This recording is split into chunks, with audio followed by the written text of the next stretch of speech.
invested billions and billions and billions of dollars could not make the product cool while behind the wheel of their Teslas trying to land their date for Valentine's. It's so silly. How's it going, guys? Great to be back. I took some days off to figure out my gear issues with the sound. Hopefully the problem is resolved. I appreciate all your feedback. Speaking of gear, Apple's latest product has some early adopters spotted in the wild, where some have suggested that this might bring society one step closer to a dystopia, where even some goofballs have been caught driving their Teslas wearing the goggles.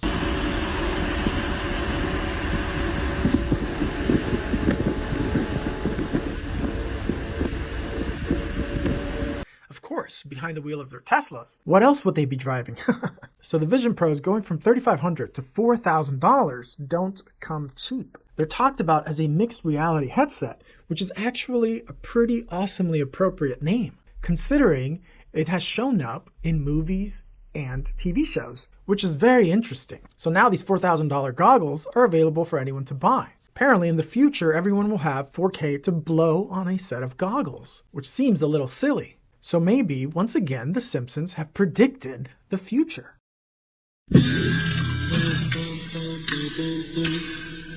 What is this thing that I'm holding, literally? Anyways, what's curious to see all these early adopters is that they're trying to integrate these goggles with their daily lives, supposedly. Now, of course, this is probably just to get attention online and even on the streets. I mean, look at this guy, super funny, with his robotic dog.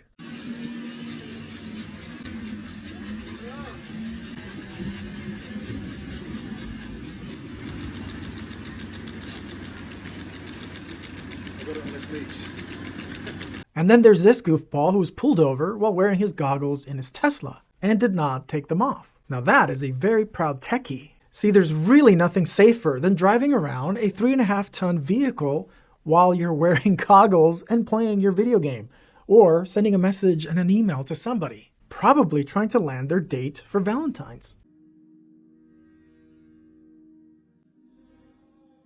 There's probably nothing safer for pedestrians than someone driving around in New York City wearing these goggles. You can't make this stuff up. This is almost something out of Idiocracy. But honestly, some of this body language almost looks so ridiculous that these guys, I mean, they know how they look. Of course, they're doing all this so people stare at them, watch their videos, well, which I totally did. Like this guy commanding so much attention during a basketball game. It's just so goofy. And then this fellow in London, of course, people around him are videotaping while he's walking with his robotic dog. It's so silly. So have people become so bored with each other, they can't even converse, they have to be online, that they sit around wearing these goggles while having lunch. It's pretty interesting. So all of this actually reminds me of what Yuval Noah Harari said. He's the lead advisor for the WEF. I've talked about him before, where he said that humans are hackable animals. And in many ways, that's already been done. This guy knows a thing or two, and he's not afraid to tell you. He's not afraid to tell anyone. So maybe this guy's actually onto something. Of course, he's got some wacky ideas, but he's not afraid to tell you exactly where he stands. And I truly appreciate that. It's just unfortunate that he kind of shakes a lot of aspects of humanity. So what's funny about him is he's not really afraid to say that there's too many people.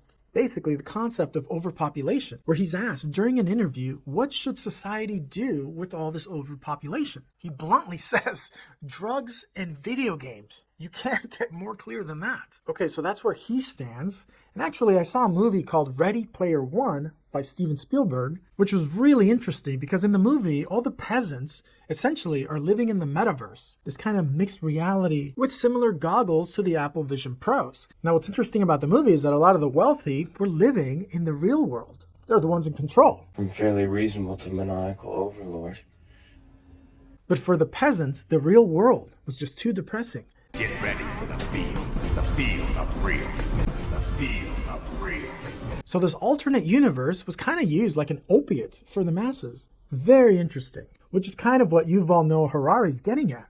Now, interestingly enough, the WEF also pushed for the metaverse, suggesting that one day we would all just gather in the metaverse, including doing business, shopping, etc., which is super interesting because these are all things that Mark Zuckerberg actually invested billions and billions and billions of dollars in trying to achieve with his metaverse. Of course, that failed, probably because it wasn't cool enough. And my guess is just that Mark Zuckerberg could not make the product cool. But as we know, Apple is a master of making products cool. So they might actually have a better chance at achieving the goal that the metaverse set out to achieve. Super fascinating.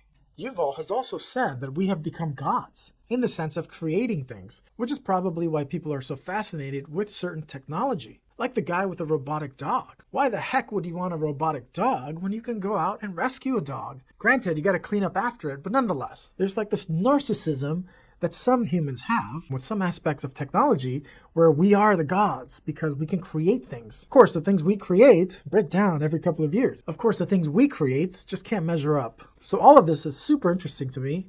And what I see is a shared vision of the world amongst different companies and different people where they actually share the same vision of the world when it comes to society. It's pretty interesting. All right, guys. Well, just a short video because I'm still working on some tweaks for my sound. Hopefully you guys can hear me better. All right, guys. Well, thanks for joining me. Thanks for spending time with me. Please don't forget to smash a like, subscribe if you haven't, and I'll see you in the next one. Maybach music. Can anybody out there hear me?